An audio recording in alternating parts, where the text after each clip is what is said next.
Good day. I'm Audrey Potgieter. I'm a neurolife coach, I'm a school counselor, and I'm also a social worker. The most common question I get this time of the year is, what do I do when my heart starts to race, my throat closes up, it feels like somebody is sitting on my chest, my tummy is in knots, and I can't think straight, and I'm breathing and my heart is palpitating and my hands are sweating, and it almost feels like I'm having a heart attack.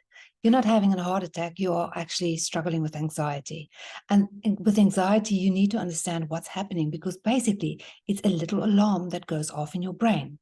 So how do we understand the brain? The brain like this, we halve it. Our logic, rational, thinking brain, where our problem solving is, language is this part of the brain. Even when you do maths, you do it in this prefrontal cortex part of your brain. That's our CEO of our brains. But the middle of our brain is, we've got our emotional system, any emotion that you feel. But inside that emotional system, you've got a little thing just as big as an almond, the same shape, same size, called the amygdala. And this amygdala is the little alarm that goes off. And this alarm goes off whenever we feel threatened, scared, overwhelmed, or we feel we can't cope. This alarm is there to protect our bodies. It's to protect our bodies from danger. So what happens is this alarm signals danger, danger, danger. And what's happening, the blood then pumps through your whole body. There's energy going to the major muscles in your legs and your arms to help you to keep moving, because one of three things happen. You either fight back to protect yourself, or you are out of there, you flight, or you go into freeze, where you literally stall, you feel numb, you can't move, you can't even move your legs. It's a protective mechanism that happens in our body. But when our little alarm goes off, we need to deactivate the alarm. The same that we have to do when the car alarm goes off. We have to press a button. Or when your house alarm goes off, you have to press in a code. So the code for the alarm in your brain that goes off is called breathing. And the latest research showed that the quickest way of deactivating that alarm is a double in breathing and an exhale. Let me just demonstrate. You do, and then,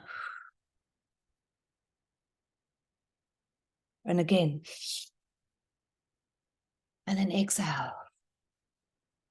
And whilst doing that, you do that about 2 or 3 times. You have to then use as many as possible of your senses: hear, smell, sound, touch. Any of your 5 senses you have to use, because the bottom part of our brain is our survival brain, our heartbeat, our blood pressure, our body temperature, but also everything we hear, see, touch, smell, and can sense gives messages to our brain, which gets messages to our alarm system, which makes us feel either safe or secure or in danger. So whenever we incorporate, the more senses we incorporate, the more we will calm down our alarm. So let me demonstrate. You breathe and then out, and then when you breathe out, you touch your hands, or you touch your chair you're sitting on, or you touch the desk in front of you, or you touch your legs, or you're just being aware of the here and the now. We call it the 5, 4, 3, 2, 1 rule. We look at 5 things you can see. I see somebody walking there. I see the desk. I see the floor. I see the carpet. 4 things you can touch. I can touch my chair. I can touch my hands. I can touch my ears. I can touch my books in front of me. 3 things you can hear: becoming aware of your environment, becoming aware of the sounds, the noises you're hearing. If you're in the library, am I hearing whispering? Am I hearing books being turned? Am I hearing pages? 3 things you can hear. 2 things you can smell. You can even put a sweet in your pocket, and whenever you are anxious, you immediately put the sweet under your tongue, and you just become aware of the taste, and you feel, is it hard, is it soft, is it sweet, is it bitter? Just becoming aware of your senses. And then your emotions, you ask yourself, what am I feeling? Am I anxious? Am I worried? Am I scared? And then by asking you that question, you're also becoming aware of it. But where do I feel that in my body? Oh, I feel my heart pumping. Oh, I feel my hands shaking. And just being aware of that immediately, in a way, deactivates your alarm. But the breathing bit is incredibly important. It's also important to use your diaphragm when you breathe. So your diaphragm is literally underneath your rib cage in the middle. When you do a quick cough, you feel a movement there where your tummy is. That's your diaphragm. And when you stand in front of the mirror, you need to practice this. You put your hand on your diaphragm, and when you inhale, you need to feel your diaphragm rising. And when you exhale, you need to feel your diaphragm going back. Diaphragm is directly related to this little amygdala, this alarm in our brain that deactivates that. Another crucial point is that when you inhale, say for instance, you inhale for 2 counts, you need to exhale double the amount of time, so 4 counts. If you inhale for 3 counts, you exhale for 6 counts. So it needs to be a long, slow exhale and a quicker, deeper, stronger inhale. But the psychological side, that when you cry, that type of mechanism is almost built into our bodies to help our alarm deactivate, but you can actively decide that.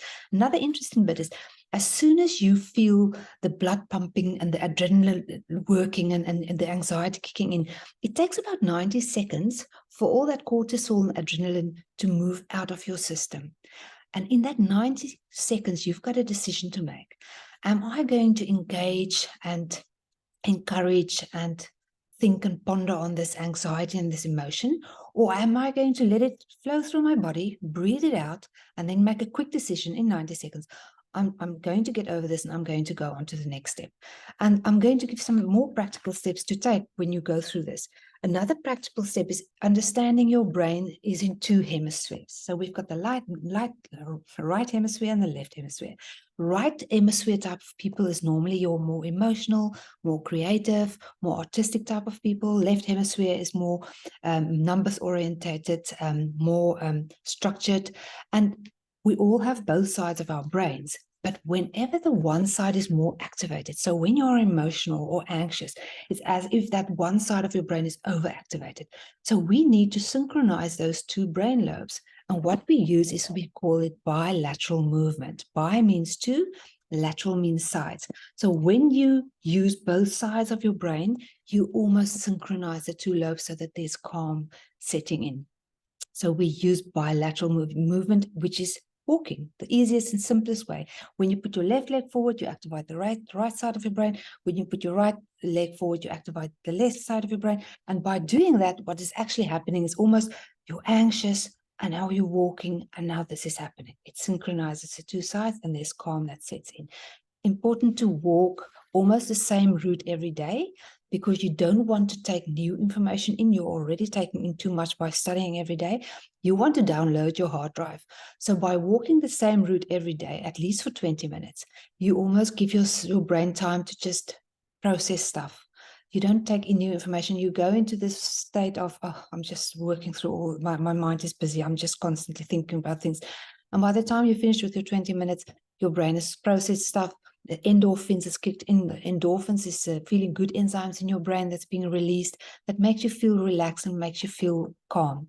So walking is a very good way. What if you can't go for a walk? What if it's rainy or stormy winds outside? You get yourself earphones and you download from Apple Music, Spotify, or YouTube bilateral music, brain spotting. And that is sounds that come from both sides. It's almost like stereo music. But you have to find the ones that calms you. We are all individuals. Some of those sounds might activate you, make you feel anxious and uncomfortable. Make a playlist for you that's individual to you. Your playlist won't work for somebody else. We are all different in the way in which we process stuff, and in the way in which we experience music. So bilateral music, a wonderful way. If you can't sleep at night, if you are over anxious, go and listen to that. Then the breathing, the bilateral music, it's important to get exercise. Like I mentioned before, exercise is proven to even improve your long-term and short-term memory. The more you are anxious, the more you can only focus on the here and the now. The more you are relaxed, the more your brain is capable of thinking long-term and processing stuff long-term and having goals and dreams. So be aware of that. Then stretching. A specific position you are sitting in a way, your body and your brain and your emotions connect with that position, and it associates that with, say, for instance, stress or studying. So every so often, get up from your chair and do some stretches. Just do some movements with your body, get the blood flowing, and then change position, because a position can also cause anxiety, and be aware of that. Eyes. You are studying, there's a lot of strain on your eyes, you are concentrating a lot, and the biggest mistakes we tend to make is then you go for a break and you go and look on your phone and you watch your YouTube video, or you go for watch Netflix, or you watch your WhatsApps. It puts more strain on you and on your brain, on your system. So the further you can look, the more relaxed your eyes is. That's why we feel relaxed after a holiday, because we didn't look at closely. We didn't constantly just look in front of us. So when you take a break, please use your eyes to look, get blood pumping, put some music on, dance, relax, get yourself in a position where you can actually just relax.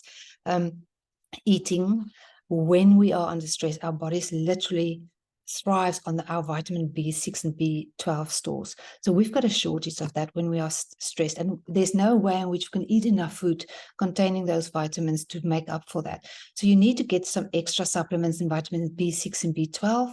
You need to look at omega-3s. Our brains are mainly made from fat, and we need the good fats to nourish our brains, and that is omega-3 fats. We don't need omega-6 fatty acids. Omega-3 fatty acids is wonderful. Nuts, seeds, avos, oily fish. Make sure you get that into your diet. Eat some foods containing magnesium. And then also, when you're constantly studying, you're sleeping maybe during the day and you're studying at night, you don't get sunlight. And when you don't get sunlight, you've got a shortage of vitamin D3. And when you've got a shortage of vitamin D3, you tend to feel depressed and low in energy and emotional. So it's important to just be aware of that. Stretches, exercises, eyes, eating, and then planning. How do we eat an elephant? Bite by bite. Plan ahead. But what happens when you sit in front of your studies and it overwhelms you? You make a start, but you get yourself a worry jar. And in that worry jar, an empty container of some sort, you write down all your worries. So when your mind is too busy to study and to focus, you write down your worries, you put it in your worry jar, and you say to yourself, I can worry about this in 20 minutes. For 20 minutes, I'm just going to concentrate on my work. And then after 20 minutes, you can take that worry jar and you can actually entertain those thoughts and go into all the worries about that. But then when you start to study again, you put your worry jar there and you say to yourself, for the next 20 minutes again, I'm going to not focus on my worries.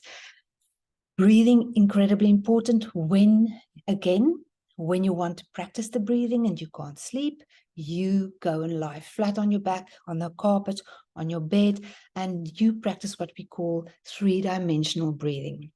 And that means you put your one hand on your collarbone and your other hand on your hip bone. And you imagine yourself when you breathe in, how your body elongates in through your nose, out through your mouth. And you feel the stretch from here to your hip bone, how your body elongates. And then you put both hands on your rib cage and you imagine your body expanding to the side when you breathe in and when you breathe out. And then you put your hand on your diaphragm and you breathe up and down. And by imagining those 3-dimensional movements that your body is making, you can literally go into a state of relaxation instead of just being focused on the here and the now, and being mindful of the here and the now. James Clear wrote a fantastic book called Atomic Habits. And in that he says, goals don't determine your success. Your systems or your habits determine your success. May you create habits that's long-lasting and that will help you create the success that you so deserve. Successful people do consistently what others only do occasionally. May this exam time be a precious time of learning new habits and of creating new habits, and not just for exams, just for normal anxiety.